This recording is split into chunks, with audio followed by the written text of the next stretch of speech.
Olá, bom dia, boa tarde, boa noite. Estamos de volta mais uma vez aqui no podcast Falando de Direitos. O meu nome é Alexandre Bezerra, sou professor e advogado e eu trago para vocês aqui semanalmente informações importantes sobre direito administrativo, direito tributário, concursos públicos e direito previdenciário. O episódio de hoje do podcast Falando de Direitos é o episódio número 20. Nós vamos falar sobre o adicional de insalubridade do servidor público durante a pandemia da Covid-19. É isso aí mesmo. Antes de passar para o tema, bora lá nas redes sociais, no YouTube Falando de Direitos Podcast, no Spotify Falando de Direitos e no Instagram ARB_Advocacia. Lá no YouTube você pode compartilhar, salvar, se inscreva no nosso canal, dê o joinha e não esqueça de ir lá no Spotify, se for o caso, tem os episódios, os capítulos em áudio e tem em vídeo também. Classifica pra gente, manda a mensagem, compartilha, faz um download. No Instagram também nós colocamos semanalmente, quase que diariamente, informações importantes desses temas. Informações sobre concursos públicos também, informações sensíveis, informações necessárias aos contribuintes, aos servidores públicos civis e militares. E no YouTube não esqueçam de dar aquele joinha e de acionar o sininho para que você seja avisado sempre que nós postarmos alguma novidade. Então bora lá. Indo, vamos diminuir aqui, nós vamos falar sobre o adicional de insalubridade, pagamento do adicional de insalubridade durante a pandemia da Covid-19, servidores que foram para o trabalho, teletrabalho ou trabalho remoto. Bom, eu não quero aqui entrar, não é a intenção desse episódio entrar no mérito em relação a percentual de adicional e quando que é médio, quando que é leve, não, não é esse ponto. O servidor público, e de acordo com o cargo dele, a função exercida, ele recebia o adicional de salubridade. Aí ocorreu a pandemia da Covid-19 e foi criado o teletrabalho naquele órgão público dele. Eu vou dar exemplo aqui dos órgãos federais, né, mas pode ser aplicado a qualquer tipo de órgão, qualquer esfera. Mas, considerando os órgãos federais e a previsão na lei federal, na lei 8.112, a grande discussão que tivemos que nos deparar e estamos discutindo ainda juridicamente e nesses casos de que da pandemia, que foi obrigatório que o servidor público exercesse a atribuição dele, do cargo, por meio do teletrabalho ou trabalho remoto, o adicional de salubridade deve ser suspenso ou não suspenso? Essa é uma grande discussão e não é uma discussão que a gente possa falar, olhar para a norma e falar: "A resposta é essa". É necessário que tenha uma interpretação sistemática de toda a legislação, de toda a norma aplicada ao caso. Então, nessa direção, nós temos, tramitando junto à TNU, e eu volto a falar a importância da TNU, porque diferentemente do juizado especial, eh eh, dos juizados especiais estaduais, o juizado especial federal, a competência é absoluta quando existe o juizado especial federal. Então, não é a mera opção, você iniciar uma ação no juizado especial federal. Então, não sendo as exceções previstas, que não pode ser no juizado especial federal, havendo juizado especial federal, tem que ser distribuído no juizado especial federal. Então, a grande maioria dessas ações, dessa discussão, ela vai por meio de juizados especiais federais, são julgados pelas turmas recursais, pelas turmas regionais de uniformização, pela turma nacional de uniformização, adentra ao STJ por meio de PUIL, ou adentra ao STF por meio de recurso extraordinário, mas nesse sistema de juizados especiais federais. Então, essa discussão se deve ser suspenso ou não o pagamento adicional, ela chegou à TNU. ela vai ter o julgamento do mérito, no tema 334, o mérito ainda não foi julgado, e existem duas. Explicando sobre o incidente, né, o pedido de uniformização. Quando existe a decisão divergente na aplicação do direito material entre turmas recursais, dentro do mesmo tribunal, aí cabe o incidente de uniformização regional. A quem julga é a turma regional daquele tribunal. Por exemplo, eu estou aqui, dentro da jurisdição do Tribunal Regional da Sexta Região. Antigamente era o TRF1, agora é o TRF6.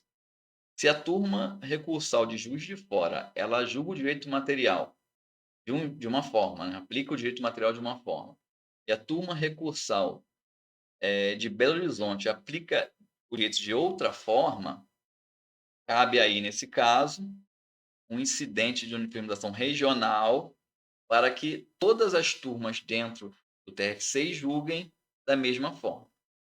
Quando a divergência ela é entre um julgado de uma turma recursal de dentro de um TRF e outro julgado de outro TRF, aí o incidente é de uniformização nacional.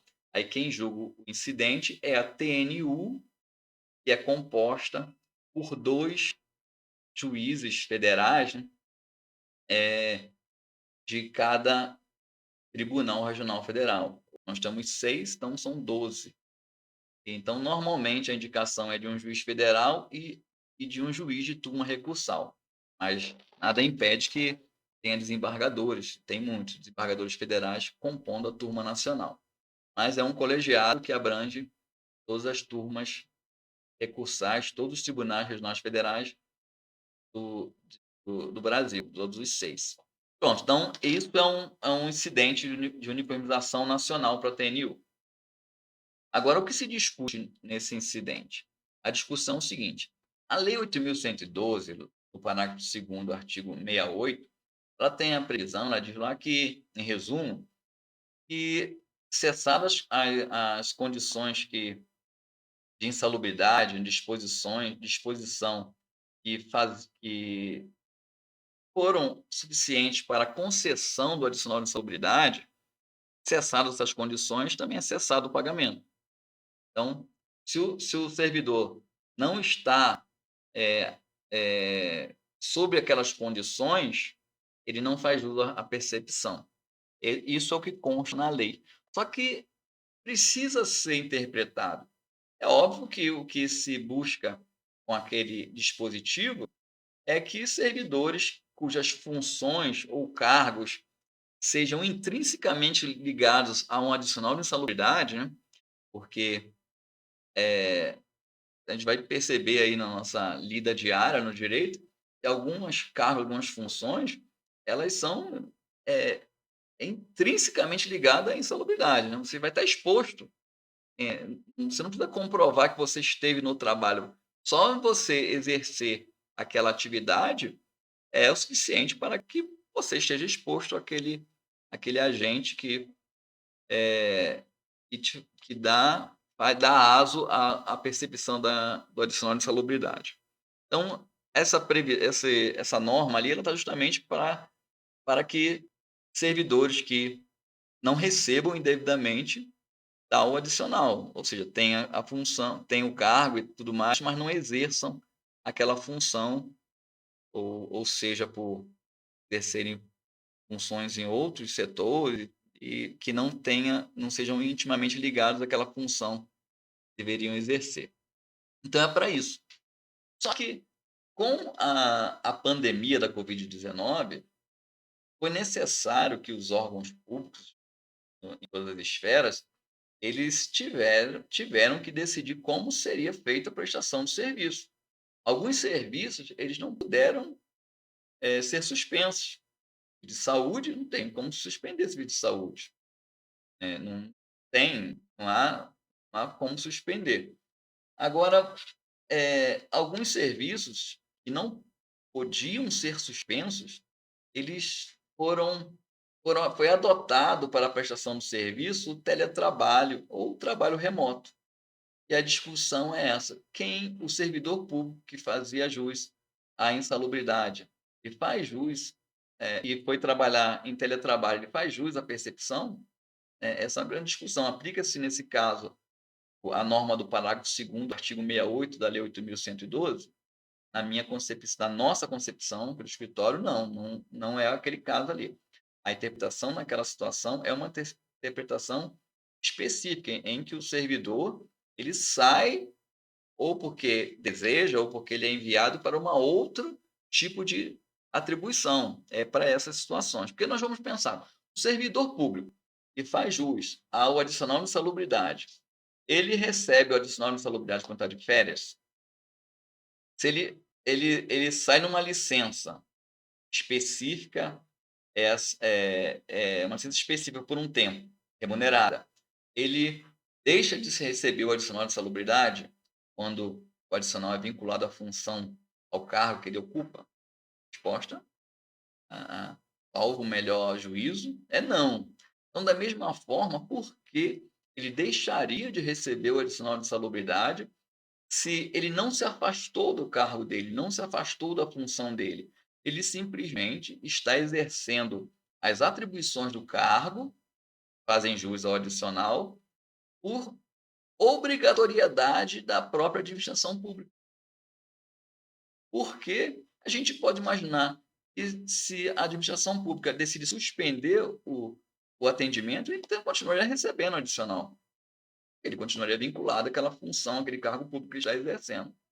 Então, o que é levado no tema 334 da TNU é saber se, no caso excepcional da Covid-19, em decorrência de ser uma situação de força maior e afastamento obrigatório do servidor do local de trabalho e não do seu cargo, da sua função, ele continuou trabalhando, mas em teletrabalho, se isso seria suficiente, se a Covid da pandemia seria suficiente para dar aso à suspensão do pagamento. Essa é a discussão que vai ser feita nesse representativo da controvérsia. É claro que é um tema muito delicado, é um tema que requer uma interpretação, que não pode ser uma interpretação, nitidamente daquele dispositivo lá do parágrafo 2º, daquela norma, não, tem que ser uma interpretação, busca integrar todo o ordenamento jurídico. Porque vamos imaginar, aqui nesse caso dos servidores públicos federais, que, a maior parte deles recebe com habitualidade aquela verba de sinal de salubridade e pode ser que receba no percentual máximo, né. Então, percentual máximo ou percentual, é uma proporção muito grande da remuneração dele. Então essa redução repentina, sem que ele tenha direito de escolher, porque imagina se tivesse dado o direito: "Ó, o servidor que deseja continuar trabalhando aqui no local, vai continuar trabalhando". Seria uma situação talvez diferente, mas não, o teletrabalho, ele foi impositivo. E eu falo isso pelo seguinte: alguns lugares, alguns órgãos, eles, eh, tiveram a manutenção do serviço público mínimo, mesmo que não fosse, tão essencial, né, e com algumas proibições, como questão da idade, questão de servidores com doenças crônicas, servidores de risco e tudo mais, situação de risco. Então, esses servidores, eles não poderiam trabalhar, embora não tivesse atendimento ao público, eles não poderiam trabalhar do órgão público. Por quê? Porque eles precisariam se deslocar, talvez dificuldade na locomoção, transporte público, todas essas questões. Então, teve essa preocupação também. Então, quando a gente olha para a situação que aconteceu, a gente tem essa resposta de que não houve o afastamento. Não houve o afastamento do cargo, não houve afastamento como diria assim, das condições que faziam jus à percepção do adicional. Simplesmente foi imposto ao servidor que ele realizasse as atribuições do cargo dele em um outro local, para que ele não se deslocasse para o local de trabalho, não se reunisse com todos os servidores e assim fizesse, né, disseminasse o coronavírus. Então foi É nesse sentido, não foi nada além disso. Só que a administração pública, ela quer, claro, diminuir, reduzir os custos com a folha de pagamento, então ela vê isso como uma forma de cessação do direito, não cessação, mas suspensão do direito à percepção daquele adicional. Bom, é essa são essas considerações, realmente é uma discussão que está no início. A minha orientação, porque a cessação começou de alguns servidores, começou em 2020, então nós estamos aí em 2023, e precisamos lembrar que há a prescrição quinquenal, né, a prescrição do para você poder receber os valores que deixaram de ser pagos. Então, a minha orientação, se houve esse tipo de suspensão do adicional de insalubridade, o servidor público procure um advogado de sua confiança para iniciar a devida ação judicial, e o que for decidido lá pela TNU, ou se houver recurso depois para o STF ou para o STJ por meio de PUIL, for decidido nesses recursos, será aplicado em todas as outras ações. Mas o que não pode é você deixar o seu direito perecer em decorrência do tempo. Tá bom, gente? Vamos ficando por aqui. Excelente falar com vocês. Muito produtivo é esse assunto. É um assunto que requer uma interpretação muito complexa, né, de vários dispositivos legais e constitucionais. E esperamos que futuramente, quando a turma nacional decidir o mérito desse pedido de interpretação, ela decida a favor do servidor público. Ficamos por aqui, um grande abraço, lembrando das nossas redes sociais, não deixe de ir lá no YouTube, no Spotify, no Instagram, manda uma mensagem para a gente, manda um questionamento, se você está com a dúvida, fala com a gente lá, e na próxima semana estaremos aqui mais uma vez com mais um podcast falando de direitos. Um grande abraço e até a semana que vem.